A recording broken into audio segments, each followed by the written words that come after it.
Hello everyone.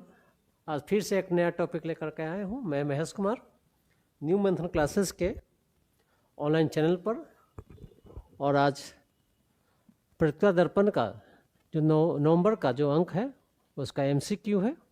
आप इसको देखें और इस जो चल रहा है करंट अफेयर्स का जो एमसीक्यू वह सभी एग्ज़ाम के लिए उपयोगी है। और अभी जो एग्ज़ाम होने वाली है इसके साल भर तक यह सारा जो एमसीक्यू देख रहे हैं उसका यूज़ कर सकते हैं। और आप जो पढ़े हैं उसका रिवीजन कर सकते हैं। तो हम लोग देखते हैं नवंबर का अंक क्या क्या इसमें है, बन सकता है। तो पहला क्वेश्चन है, भारत के नए उपराष्ट्रपति निर्वाचित हुए हैं। ऑप्शन ए है सीपी राधाकृष्णन, ऑप्शन बी है बी सुदर्शन रेड्डी, सी है जगदीप धनकर, ऑप्शन डी है इनमें से कोई नहीं। तो आप यह जानते हैं भारत के जो उपराष्ट्रपति संबंधित जो भारतीय संविधान में उल्लेख है आर्टिकल 63 में है कि अर्थात भारत में एक उपराष्ट्रपति होगा, आर्टिकल 63 में है। और यह भी आप जानते हैं यह जो चुनाव हुआ था उपराष्ट्रपति के लिए 17वां उपचुनाव है, लेकिन व्यक्ति के स्तर पर सीपी राधाकृष्णन, इसका आंसर सीपी राधाकृष्णन है। और यह 15वां व्यक्ति हैं जो इस पद को सुशोभित कर रहे हैं। अर्थात यदि आपको सिंपल में पूछेगा कि भारत का नया राष्ट्रपति कौन है तो सीपी राधाकृष्णन है, ठीक है। यदि आप जाएंगे संविधान में तो 63 आर्टिकल 63 में उपराष्ट्रपति संबंधी प्रावधान किया गया, वाइस प्रेसिडेंट संबंधी प्रावधान किया गया है। क्रम में देखेंगे तो यह 17वां चुनाव था वाइस प्रेसिडेंट के लिए। और व्यक्ति के रूप में 15वां व्यक्ति है जो उपराष्ट्रपति के रूप में निर्वाचित हुए हैं। तो जैसा क्वेश्चन पूछेगा उसके लिए तैयार रहिएगा। जो ऑप्शन बी है सुदर्शन रेड्डी, सीपी राधाकृष्णन एनडीए के कैंडिडेट थे और B Sudarshan Reddy India bloc के थे। जगदीप धनकर के बारे में आप जानते होंगे, यह सीपी राधाकृष्णन से पहले उपराष्ट्रपति थे, अर्थात व्यक्ति के रूप में 14वां उपराष्ट्रपति। और ये 16वां जो चुनाव था उपराष्ट्रपति के लिए उससे वह चुन के आए थे जगदीप धनकर। तो इस प्रकार से फर्स्ट क्वेश्चन का जो आंसर है ये सीपी राधाकृष्णन। इससे संबंधित हम लोग कुछ देखें। अगला क्वेश्चन देखते हैं।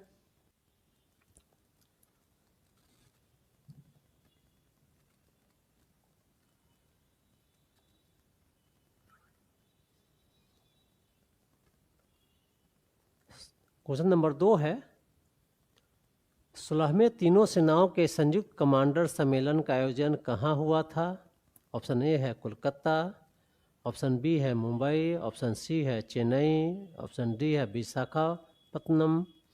इसका आंसर होगा ए कोलकाता के विजय दुर्ग में यह सम्मेलन हुआ था। और इसका पुराना नाम था फोर्ट विलियम था। इस तरह इसका आंसर हो जाएगा ऑप्शन ए।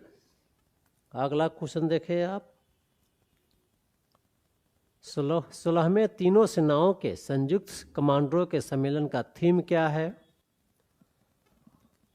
तो इसका ऑप्शन देखें। पहला ए सुधारों का वर्ष, भविष्य के लिए परिवर्तन। ऑप्शन बी है भारतीय सशस्त्र बल विजन 2047। ऑप्शन सी है सुधारों का वर्ष, ठीक है। तो इसमें ऑप्शन आपका होगा ए।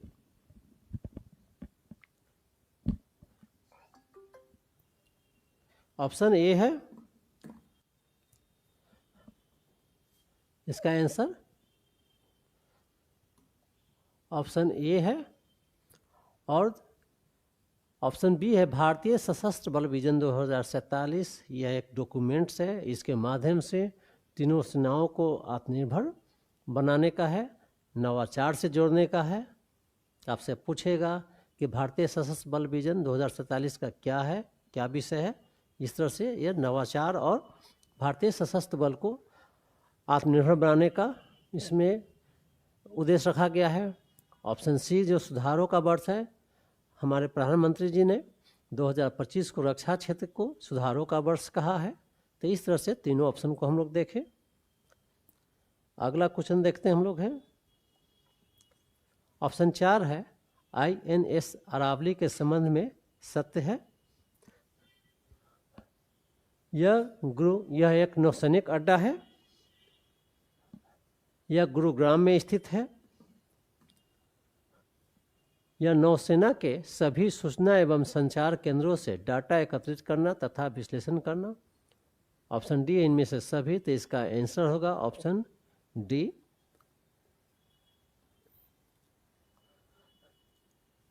यह मतलब जिस तरह से आपका 71 में जीएस पूछा गया था उस तरह से कहीं से भी आएगा इससे रिलेटेड क्वेश्चन, तो आराम से आप बना सकते हैं। अगला क्वेश्चन देखें हम लोग। इंडिया रैंकिंग 2025 के संबंध में क्या सत्य है। ऑप्शन ए है यह ranking national institutional ranking framework जारी करता है। या जारी कौन करता है, तो NI national institutional ranking framework NIRF जारी करता है। ऑप्शन बी है यह देश में उच्च शिक्षण संस्थानों से संबंधित रैंकिंग है। तीसरा है ओवरऑल रैंकिंग में IIT मद्रास प्रथम स्थान पर है। ऑप्शन डी इनमें से सभी। तो यह जो पांचवा का आंसर होगा ऑप्शन डी, इसमें सभी सही है।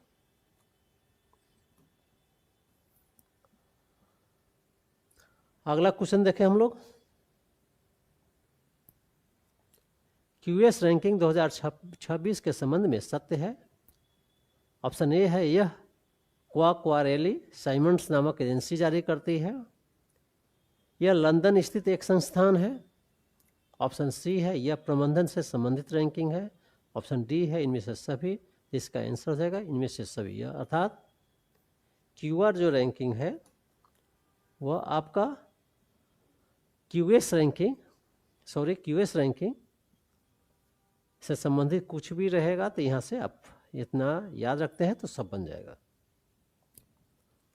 अगला क्वेश्चन है SSLV का पूरा नाम है small satellite launch vehicle. Option A में है। ऑप्शन बी में है short satellite launch vehicle. Option C है small and short launch vehicle. Option D है सेम शॉर्ट लॉन्च व्हीकल। तो बहुत सारे एग्जाम में इसका शॉर्ट पूछा जा सकता है, बहुत सारे एग्जाम में। और यह चीज़ आप जान लीजिए, जो हम लोग के पास भारत के पास जो लॉन्च व्हीकल है उसके बारे में आप ध्यान दीजिए। तो पहले था आपका SLV पहला, उसके बाद ASLV, उसके बाद PSLV, GSLV, SSLV। ये आपका लॉन्च व्हीकल इंडिया का है। SSLV का पूरा नाम स्मॉल सैटेलाइट लॉन्च व्हीकल नाम से ही स्पष्ट हो रहा है। अर्थात जो कम वजन का जो उपग्रह है उसके प्रक्षेपण के लिए इसको डेवलप किया जा रहा है ताकि अंतर्राष्ट्रीय बाजार का लाभ मिल सके। अब इसी के संबंध में विस्तृत आप जान लीजिए। SSLV के संबंध में सत्य है यह छोटे और कम वजन के उपग्रहों का प्रक्षेपण करेगा। अर्थात कम वजन अर्थात 500 ग्राम तक का जो वजन का उपग्रह होगा उसको प्रक्षेपित करेगा, लॉन्च करेगा। ऑप्शन बी है इसका उत्पादन हिंदुस्तान एरोनॉटिक्स लिमिटेड करेगा, HAL। ऑप्शन सी है यह 3 चरणों वाला रॉकेट है तथा इसे पृथ्वी की निचली कक्षा में लॉन्च किया जाएगा। ऑप्शन डी इनमें से सभी, अर्थात SSLV से संबंधित यह सभी सही है। अर्थात यह छोटे और कम वजन के उपग्रह को प्रक्षेपित करेगा यह 500 ग्राम तक का। और इसरो क्या किया है, इसरो पूरा तकनीकी हिंदुस्तान एरोनॉटिक्स लिमिटेड को देगा और SSLV का यह डेवलपमेंट करेगा। और यह इसके माध्यम से लियो अर्थात जो ऑर्बिट होता है, आप ये जान ले 3 ऑर्बिट होते हैं। 3 ऑर्बिट है एक है नियो नियर अर्थ ऑर्बिट, लियो लो अर्थ ऑर्बिट, और जियो जियो जियो स्टेशनरी और ऑर्बिट आपका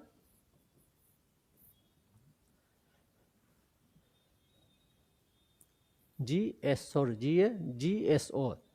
जियो स्टेशनरी ऑर्बिट। तो नियो में आपका 500 किलोमीटर तक के उपग्रह 500 किलोमीटर तक उपग्रह स्थापित किया जाता है।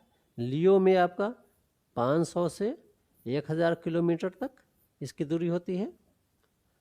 और GSO है आपका जियो स्टेशनरी ऑर्बिट, इसका आपका होता है 36,000 किलोमीटर तक। यहाँ पर आपको बहुत बार यहाँ से क्वेश्चन पूछा हुआ है, इसमें जो संचार उपग्रह होते हैं और मौसम संबंधी उपग्रह इसी में कक्षा में स्थापित किया जाता है। तो SSLV के माध्यम से आपका लियो अर्थात लो अर्थ ऑर्बिट में उपग्रह स्थापित किए जाएंगे। अगला क्वेश्चन देखें हम लोग।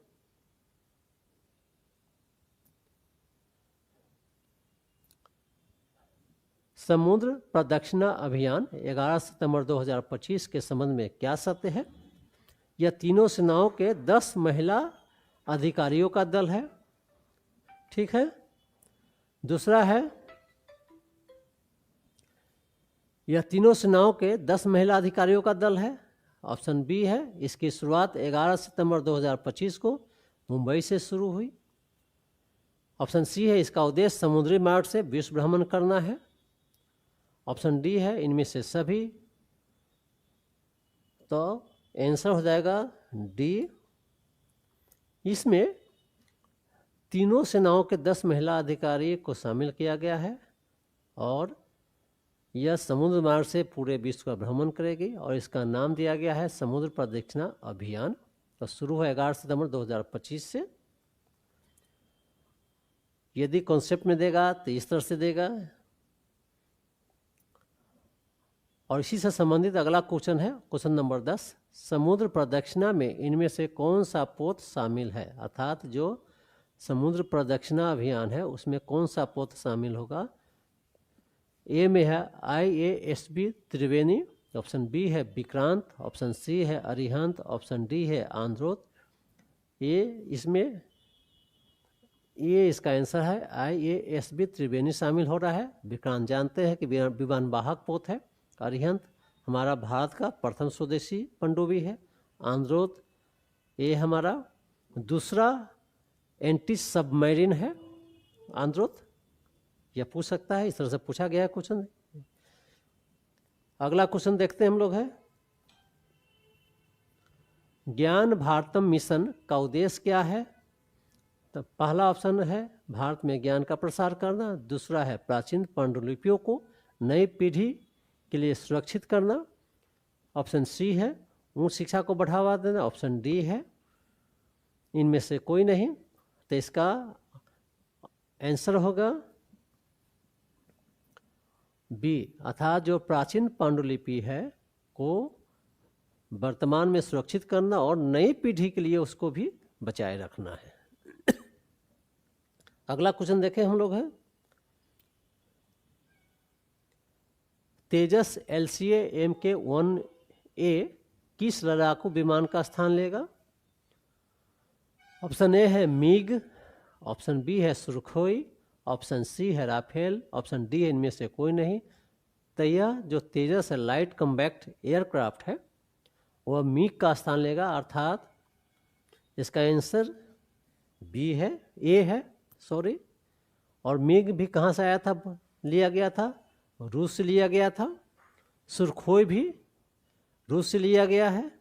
राफेल आपका है वह फ्रांस से लिया गया है, अर्थात यह दोनों रूस से आया था और राफेल फ्रांस से। तो यह पूछा हुआ है कि राफेल किस देश से, या एग्जाम में पूछा गया है प्रीवियस ईयर के क्वेश्चन में कि राफेल कहाँ से ली गई है लड़ाकू विमान, तो यह फ्रांस से आपका है। और बाकी मिग और सुरखोई आपका रूस से। तो मिग 62 साल पूरा कर लिया है भारतीय सेना में, अब इसको रिटायरमेंट दे दिया गया है। इस तरह से मिग का स्थान तेजस LCA लेगा आपको। अगला क्वेश्चन है क्वेश्चन नंबर 13 है, अग्नि प्राइम के संबंध में सत्य है। अग्नि प्राइम एक मिसाइल है ऑप्शन ए है यह 2000 किलोमीटर तक मारक क्षमता वाली मध्यम दूरी का मिसाइल है। ऑप्शन बी है इसका विकास रक्षा अनुसंधान एवं विकास संगठन द्वारा किया गया है। ऑप्शन सी है इसे रेल आधारित मोबाइल नेटवर्क से छोड़ा जा सकता है। ऑप्शन डी है इनमें से सभी। तो इसका आंसर डी हो जाएगा, अर्थात यह तीनों गुण अग्नि प्राइम में है। तो आपको क्वेश्चन पूछ सकता है, इस तरह से पूछे या ऑनलाइनर कर देगा कि कितने दूरी तक मार कर सकती है, तो 2000 किलोमीटर तक, ये इतना याद रहेगा। तो किसी तरह से पूछेगा क्वेश्चन तो आप बना सकते हैं। और आप इंडिया के जो मिसाइल है उसके बारे में जानते होंगे कि पृथ्वी है, अग्नि है, फिर आपका आकाश है, त्रिशूल है, नाग है, अस्त्र है, अन्य बहुत सारे मिसाइल आपका है। अगला क्वेश्चन है, नेपाल में जेन-जेड आंदोलन के बाद अंतरिम प्रधानमंत्री किसे नियुक्त किया गया है। ऑप्शन ए है बालेंद्र शाह, ऑप्शन बी है सुशीला कार्की, ऑप्शन सी है रामचंद्र पौडेल, डी है सुदन गुरुंग। तो आप ये जान लीजिए, अभी जेन-जेड आंदोलन बांग्लादेश में भी हुआ था, नेपाल में भी हुआ। तो ऑप्शन ए में बालेंद्र शाह है, वह काठमांडू का मेयर है। सुशीला कार्की रिटायर्ड जज है। सुशीला कार्की को ही अंतरिम प्रधानमंत्री बनाया गया है। आंसर हो जाएगा बी। रामचंद्र पौडेल नेपाल के राष्ट्रपति है। और सुदन जो गुरुंग है आपका, जो जेन-जेड था, उस आंदोलन का संयोजक था। और जेन-जेड कहा किसको कहा था, जो 2012 मतलब जो बीच का है, 1992 से लेकर 2012 के बीच में जो जन्म लिया हुआ है, जो डिजिटली साउंड है, डिजिटल को अधिक पसंद करता है, उसको जेन-जेड कहा गया है। अगला क्वेश्चन है, भारत 2047 तक कितना गीगावाट परमाणु ऊर्जा प्राप्त करने का लक्ष्य रखा है। इसका ऑप्शन 100 है आपका। मतलब भारत का लक्ष्य है 2047 तक परमाणु ऊर्जा से 100 गीगावाट तक ऊर्जा प्राप्त करना, ताकि जो 2070 का लक्ष्य है भारत का नेट जीरो का, वह प्राप्त हो सके। और 500 2030 तक है कि 50% आपका ऊर्जा प्राप्त करना है। 2030 का है कि गैर जो रिन्यूएबल एनर्जी से 50% ऊर्जा प्राप्त करने का लक्ष्य रखा है भारत। यह डेटा में पूछता है। अगला क्वेश्चन देखें हम लोग। क्वेश्चन नंबर 16 है, मॉरिशस को चागोस द्वीप किस देश से पुनः प्राप्त हुआ है। ऑप्शन ए है ब्रिटेन, ऑप्शन बी है अमेरिका, ऑप्शन सी है फ्रांस, ऑप्शन डी है चीन। चागोस पर पहले ब्रिटेन का अधिकार था, ऑप्शन ए इसका आंसर होगा। और पुनः यह हिंद महासागर में स्थित है, और यहीं पर नौसैनिक अड्डा भी है अमेरिका का। इस तरह से यह आंसर हो जाएगा। आपसे पूछ सकता है कि चागोस द्वीप हाल में चर्चा में रहा है, किस महासागर में है, तो यह हिंद महासागर में है, लिखा हुआ है। अगला क्वेश्चन देखें। 9 से 16 सितंबर 2025 को किस देश के प्रधानमंत्री भारत का यात्रा किया था। तो ऑप्शन ए है मॉरिशस, ऑप्शन बी है सिंगापुर, ऑप्शन सी है श्रीलंका, ऑप्शन डी है मोहम्मद यूनुस।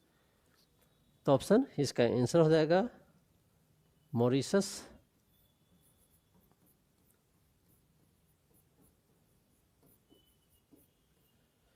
अगला क्वेश्चन देखें हम लोग। क्वेश्चन नंबर 18 है, संयुक्त राष्ट्र महासभा में न्यूयॉर्क घोषणा पत्र का प्रस्ताव किस देश ने प्रस्तुत किया था। ऑप्शन ए है फ्रांस, ऑप्शन बी है ब्रिटेन, ऑप्शन सी है अमेरिका, ऑप्शन डी है रूस। इसका आंसर होगा फ्रांस। यह फिलिस्तीन इजराइल से संबंधित है। इस पर आगे देखते हैं हम लोग है। क्वेश्चन नंबर 19 है, 19 है, न्यूयॉर्क घोषणा पत्र के संबंध में सत्य है। यह इजराइल तथा फिलिस्तीन के बीच शांतिपूर्ण समाधान का उल्लेख करता है। न्यूयॉर्क घोषणा पत्र में यह द्विराज 2 नेशन स्टेट की बात करता है। ऑप्शन सी है, इस प्रस्ताव का समर्थन भारत किया है। ऑप्शन डी है, इनमें से सभी। इसका आंसर हो जाएगा डी, अर्थात भारत प्रथम बार इजराइल फिलिस्तीन से संबंधित प्रस्ताव का समर्थन किया। इससे पहले 4 जो प्रस्ताव आए थे उसमें से 3 में समर्थन नहीं किया था। ये चौथा प्रस्ताव है जिसका समर्थन किया, अर्थात इंडिया 2 नेशन स्टेट का समर्थन करता है ताकि वहाँ पर शांति स्थापित हो सके। अगला क्वेश्चन देखें। 20 सितंबर 2025 में 2 स्टेट नेशन का समर्थन इनमें से किस देश ने किया है? France, Canada, Britain. Option A में है फ्रांस, ऑप्शन बी है कनाडा है, ऑप्शन सी है ब्रिटेन है, ऑप्शन डी है इनमें से सभी। तो इसमें से सभी इसका आंसर हो जाएगा। अब तक सितंबर 2025 तक 157 देश फिलिस्तीन को राष्ट्र के रूप में मान्यता दे दिया है। अगला क्वेश्चन देखें हम लोग। नासा के परसीवियरेंस रोवर का किस ग्रह पर उतारा गया था? ऑप्शन ए है मंगल, ऑप्शन बी है शुक्र, ऑप्शन सी है शनि, ऑप्शन डी है बृहस्पति। इसका आंसर हो जाएगा ए।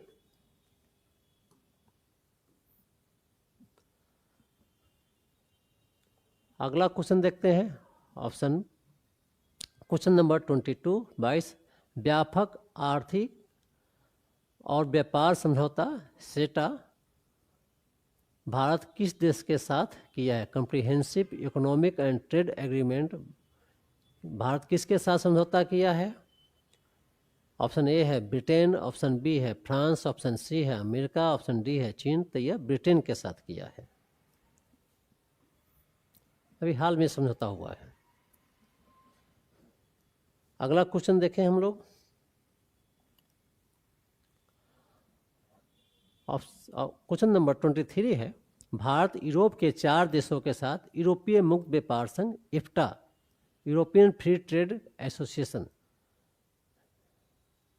समझौता किया है। इनमें कौन सा यूरोपीय देश शामिल नहीं है? यह ऑप्शन ए है आइसलैंड, ऑप्शन बी है लिechtenstein, ऑप्शन सी है नॉर्वे, ऑप्शन डी है स्वीडन। तो यह स्वीडन नहीं है, ऑप्शन यह गलत है, आंसर है डी स्विट्जरलैंड।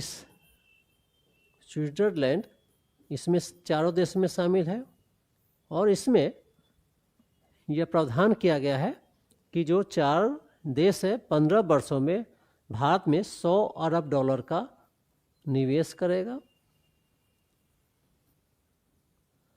और भारत यहाँ से जो भी उत्पाद आएगा उसको सस्ता करेगा।